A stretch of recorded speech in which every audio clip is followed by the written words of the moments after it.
अंसाल का 2020 का जो सेट नंबर है 822 mx, इसको सॉल्व करेंगे। पहला क्वेश्चन इसका पहले का नंबर, ठीक है ना। इसमें क्या कर रहा है कि प्रत्येक खंड के लिए 4 विकल्प दिए गए। तो पहला सवाल इसका, किसी द्विघात बहुपद, ये आपका दो घात बहुपद है, ax² plus bx plus c,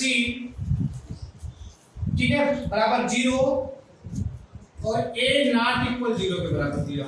तो इसके संगत में y बराबर ax² plus bx plus c का ग्राफ कैसा बनेगा ये पूछा उसने। इसका क्या बनेगा, ग्राफ कैसा होगा ये देखना है आपको। तो ग्राफ बनाने के देखो, यदि आपका इस रूप में हो mx प्लस c के रूप में कुछ दिया हो, तब ग्राफ आपका सीधी रेखा में होता है, ठीक है ना। किस रूप में होगा, सीधी रेखा के रूप में होगा। लेकिन इस रूप में जब आएगा तो आपने एक परवलय, जो इंटर में आपने नहीं आएगा, इंटर में परवलय शब्द है आपका, परवलय में जब y बराबर 4ax², यदि इस रूप में कोई आपका व्यंजक दिया हुआ है तो उसका जो ग्राफ बनता है वो परवलयाकार बनता है। किस रूप का बनता है वो, परवलयाकार। ये एक ऐसा या ऐसा या ऐसा या ऐसा, ठीक है ना। जब ये बनेगा ये पॉजिटिव होगा, जब नीचे बनेगा तो क्या होगा, नेगेटिव होगा। जब इस साइड बनेगा तो ये पॉजिटिव होगा, जब इस साइड बनेगा तो क्या होगा, ये नेगेटिव। तो उसने हमसे क्या पूछा है कि इसकी संगत में कैसा ग्राफ बनेगा। तो कैसा ग्राफ बनेगा आपका, परवलयाकार बनेगा। क्लियर। चलिए, इसका जो ऑप्शन सही है तीसरा सही है, परवलयाकार बनेगा। इसका नेक्स्ट क्वेश्चन पहले का खा नंबर, चलिए पहले का खा नंबर है 3 cot a। 3 cot a बराबर आपका दिया हुआ है 4। सेक a की वैल्यू ज्ञात करना है। क्या करना है, सेक a की वैल्यू। देख लो बेटा, बड़ा सिंपल है ये। cot a बराबर 4/3 लिख सकते हैं आप इसको। 3 को कहां ले गए आप, बटे में ले गए। तो आप फार्मूला पढ़ चुके हैं, cot थीटा बराबर क्या पढ़े हैं, आधार बटे लंब। यहां से a बराबर कितना दिया हुआ है, a, और l बराबर कितना दिया हुआ है, 3। तो k निकालना है आपको। क्या निकालना है, k निकालना है। तो k निकालने के लिए क्या करेंगे, √a² प्लस l² फार्मूला पढ़ा है आपने। और a की वैल्यू कितनी है यहाँ पर, a बराबर कितना दिया बेटा, 4। a बराबर 4, तो यहाँ पर क्या हो जाएगा, 4 का स्क्वायर प्लस 3 का स्क्वायर, ये हो जाएगा 16 प्लस 9 इक्वल 25। क्लियर। यहाँ पर इसका स्क्वायर रूट मिल जाएगा 5। क्लियर। अब आपको सेक चाहिए ना, तो सेक a बराबर आपने पढ़ रखा है। क्या पढ़ा है, कर्ण बटे आधार। ये पढ़ा है ना। सेक थीटा बराबर क्या पढ़ा, कर्ण बटे आधार। तो k और आधार a, k की वैल्यू कितनी 5 और आधार की वैल्यू कितनी आपके पास 4। ये हो जाएगा। तो सेक a की वैल्यू क्या गई, 5/4। इसका ऑप्शन जो है दूसरा सही है। नेक्स्ट सवाल है आपका, 1 से 9 तक की प्राकृतिक संख्याओं का समांतर माध्य ज्ञात कीजिए। 1 से 9 तक की, और समांतर माध्य निकालने के लिए आपने फार्मूला पढ़ा है, पदों का योगफल बटे पदों की संख्या, x बार बराबर क्या पढ़ा आपने, पदों का योगफल बटे पदों की संख्या। लिखे आप, नोट करते जाओ, कोई दिक्कत नहीं। 3 cot a बराबर 4 दिया था, इरेज कर दे इसको।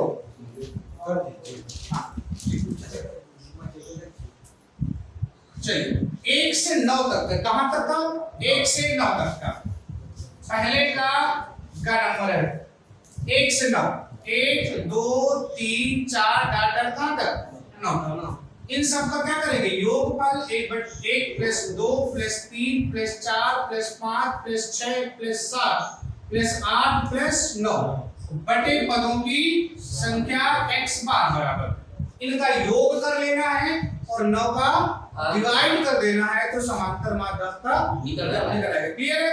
ओके, चलिए नेक्स्ट। इसका जो घा नंबर है वो आपके सिलेबस में नहीं है, जो अंगा नंबर है वो आपके सिलेबस में नहीं है, जो 4 नंबर है वो भी आपके सिलेबस में नहीं है। क्लियर। ओके, क्यों होगा, क्लियर है। चलिए देख रहा है, दूसरे नंबर में आते हैं।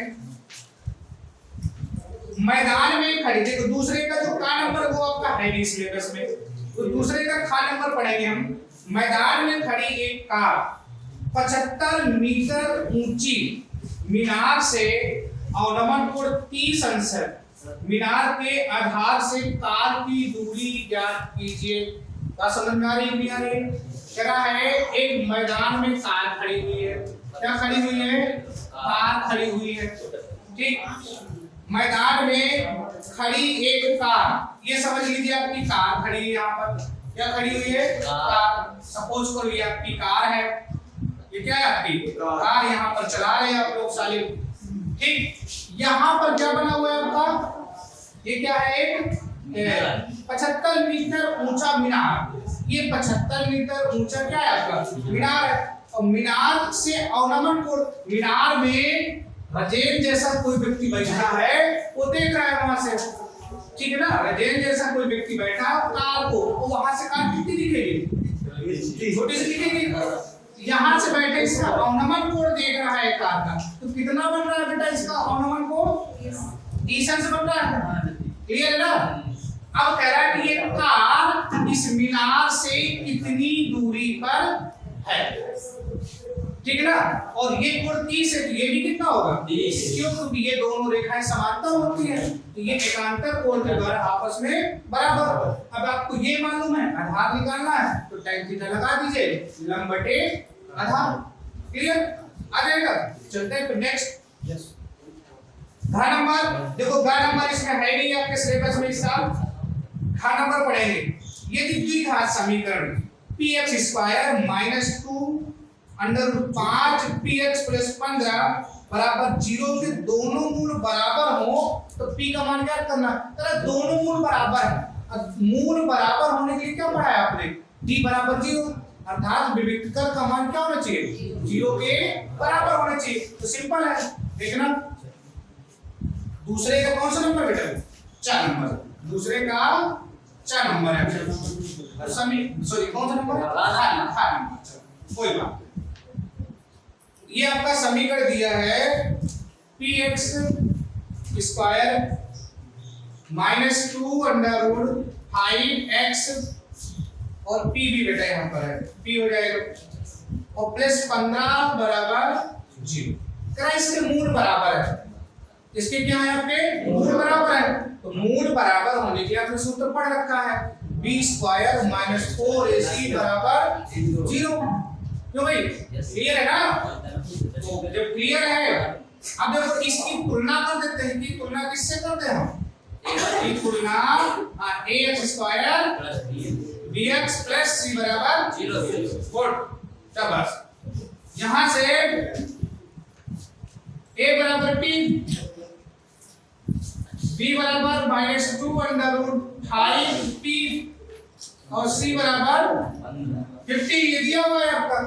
अब अगर मूल बराबर है तो क्या है? दिए गए द्विघात समीकरण के दोनों मूल क्या है? आपस में बराबर। जब दोनों मूल बराबर हैं, दोनों मूल क्या है आपके? बराबर हैं। जब दोनों मूल बराबर हैं तब क्या होता है? d = 0। d = क्या होता है? 0। और d की वैल्यू क्या होती है? b² - 4ac बराबर 0। बात समझ में आई? b की वैल्यू क्या दी हुई है? ये -2 √5p। क्यों समझे? ये दी हुई है।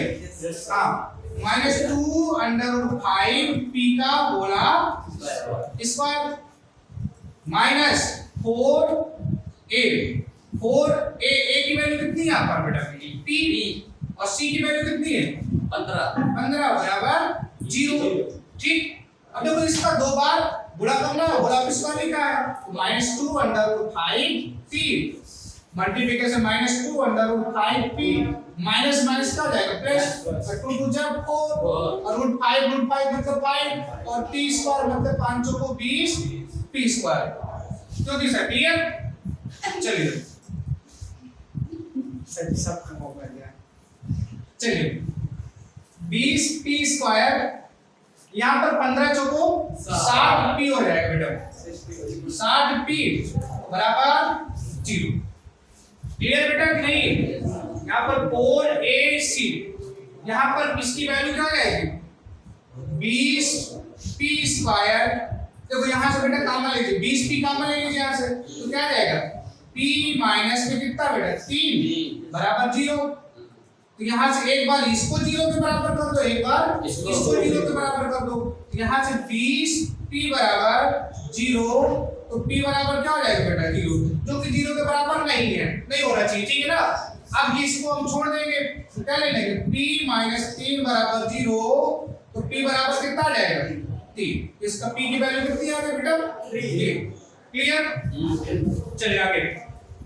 तीसरे नंबर में जो पहला सवाल है का नंबर वो आपके सिलेबस में नहीं है, खा नंबर आपके सिलेबस में नहीं है। और तीसरे का गा हम चलते हैं। समीकरण x square minus 7x plus 12 बराबर 0 के मूलों के व्युत्क्रमों का योगफल ज्ञात करना है। तो दो घात समीकरण में दो मूल होते हैं, एक का नाम हम अल्फा दे देंगे, दूसरे का नाम क्या दे देंगे बीटा। उनका व्युत्क्रम अर्थात अल्फा का व्युत्क्रम क्या होगा 1 अल्फा और बीटा का व्युत्क्रम क्या होगा 1 बीटा। इनके व्युत्क्रमों का योगफल अर्थात उल्टा, जैसे तुम्ही को मैं सीधे खड़े हो उल्टा कर दूं, अब तो तुमको क्या कर दिया जाए जोड़ दिया जाए, तो वो क्या हो जाएगा व्युत्क्रम हो जाएगा, ठीक है। तो चलिए समझ में आ रहा है? Yes sir. हां सच्ची बीपी में पूछे जो बता रहे सो। हां ठीक, कोई बात नहीं, आएगा समझ में। चलिए नेक्स्ट है इसका दूसरे का सॉरी तीसरे का नंबर है, तीसरे का नंबर। द्विघात समीकरण क्या दिया है आपको, द्विघात समीकरण आपको दिया है x square minus 7x plus 12 equal 0 के मूल दिए हुए हैं। अरे मान लेते हैं कि हमारा मूल क्या है, के मूल कौन कौन है बेटा, के मूल अल्फा तथा बीटा है। क्लियर, तो अल्फा प्लस बीटा का मैंने सूत्र बताया आपको, अल्फा प्लस बीटा बराबर क्या होता है माइनस का b/a, ठीक है ना, माइनस का b/a अर्थात अल्फा प्लस बीटा को यदि लिखना चाहे इसको क्या कहते हैं हिंदी में मूलों का योगफल। क्या बोलते हैं मूलों का योगफल।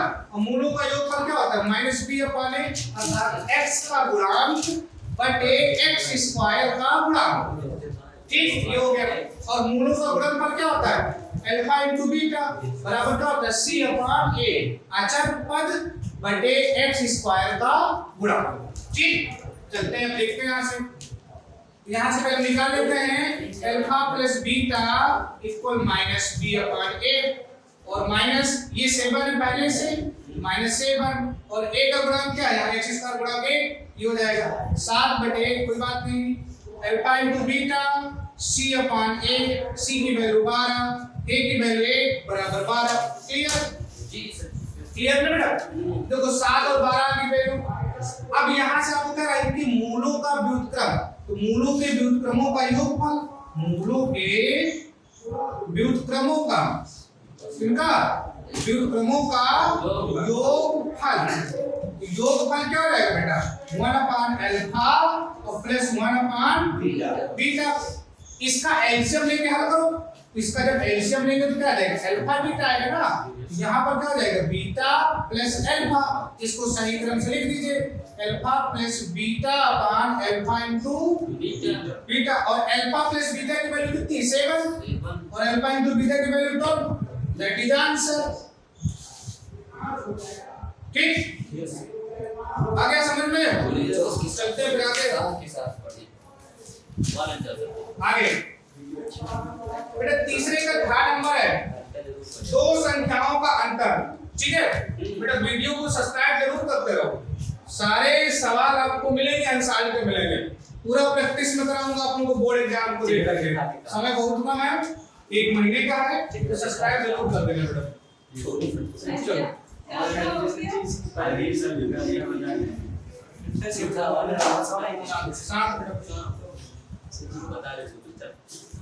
चलिए तीसरे का घन नंबर दो संख्याओं का अंतर 26 है।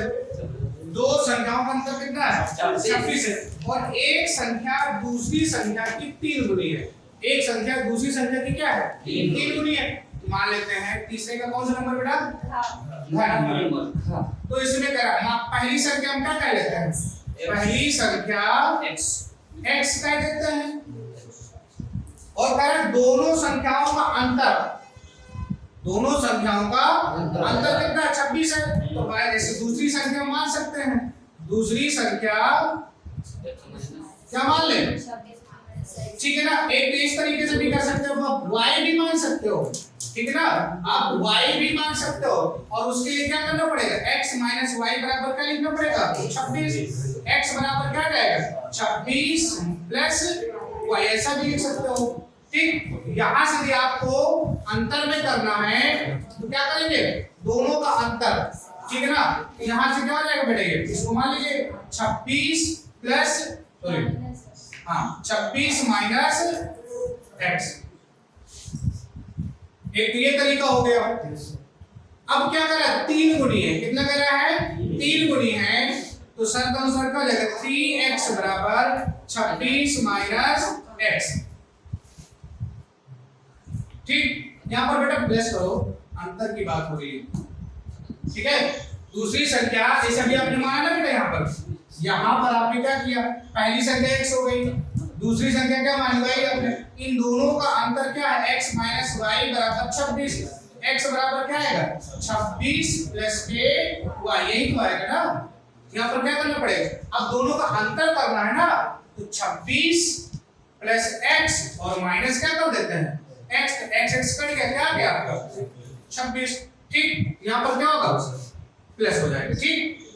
अब x को इधर ले आओ बेटा, 3x माइनस के x बराबर 26, क्लियर। और 3x में x निकाल दो, कितना बच जाएगा, 2x बच जाएगा, बराबर 26। x बराबर क्या हो जाएगा, 26 बाई 2 इक्वल 13। तो पहली भाग क्या हो गया 13, और दूसरा भाग भी क्या आएगा 13, क्योंकि दोनों का अंतर, सॉरी दूसरा भाग निकालना है आपको। पहला भाग कितना आ गया 26, दूसरा भाग क्या होगा, दूसरा भाग निकालने के लिए आपको क्या करना पड़ेगा, दूसरा भाग बराबर 26 प्लस 13 बराबर 39। पहला भाग 13, दूसरा क्या हो जाएगा 39। इन दोनों का अंतर कितना हो जाएगा आपका 26। यदि 39 में 13 घटा दो तो कितना आ जाएगा आपका 26 आ जाएगा, क्लियर। नेक्स्ट चौथा सवाल है, चौथे तक का, यदि बिंदु x कामा y बिंदुओं 3 कामा 6 और -3 कामा 4 से समदूरस्थ हो तो x और y में संबंध ज्ञात कीजिए, ठीक। देखिए बेटा, अरे कोई कठिन पढ़ो सवाल, याद है क्या याद नहीं करना।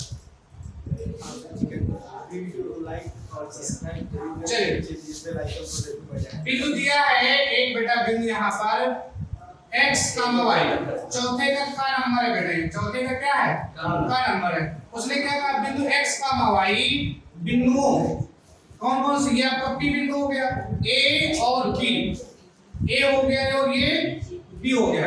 यहाँ पर a और b बिंदु क्या दिए बेटा, 3 कामा 6 और b बिंदु क्या दिया है -3 कामा 4।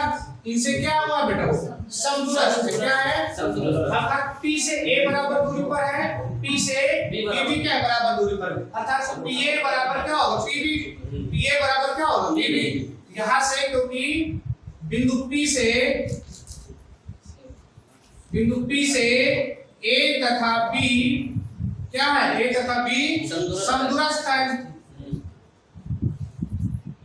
समदूरस्थ है, तब क्या हो जाएगा AP बराबर PB, ये होगा ना।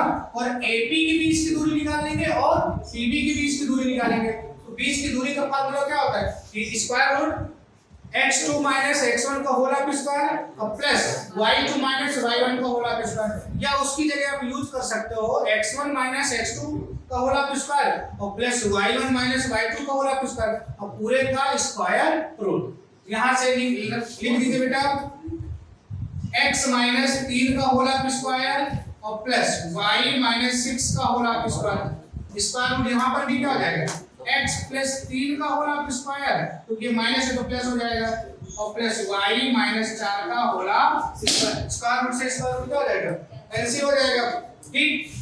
अब देखो बेटा ये क्या हो जाएगा, x माइनस 3 का whole of square plus y minus 6 का होल ऑफ स्क्वायर बराबर x प्लस 3 का होल स्क्वायर और प्लस y माइनस 4 का होल स्क्वायर।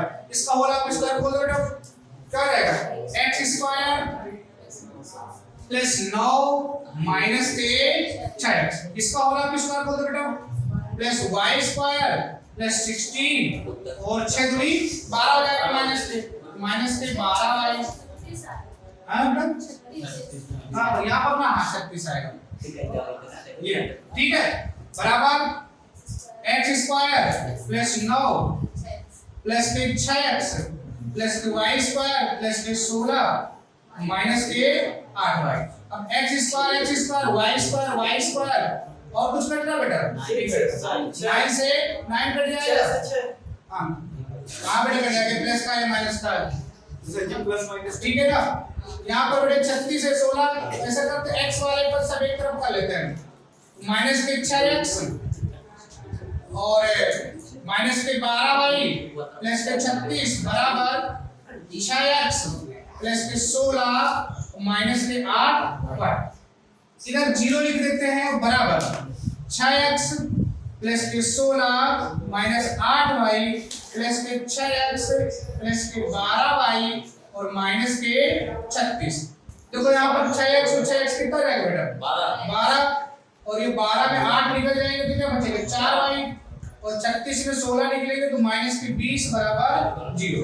4 कॉमन ले लीजिए बेटा यहाँ से, तो 4 तो 12 3x प्लस के y माइनस 5 इक्वल 0, तो क्या रहेगा 3x plus y minus 5 equal 0। ये क्या बन जाएगा उसके, इनसे बीच में संबंध आपका स्थापित हो गया, ठीक, नोट कर लीजिए, बाकी नेक्स्ट क्लास में। लाइक करें, सब्सक्राइब करें।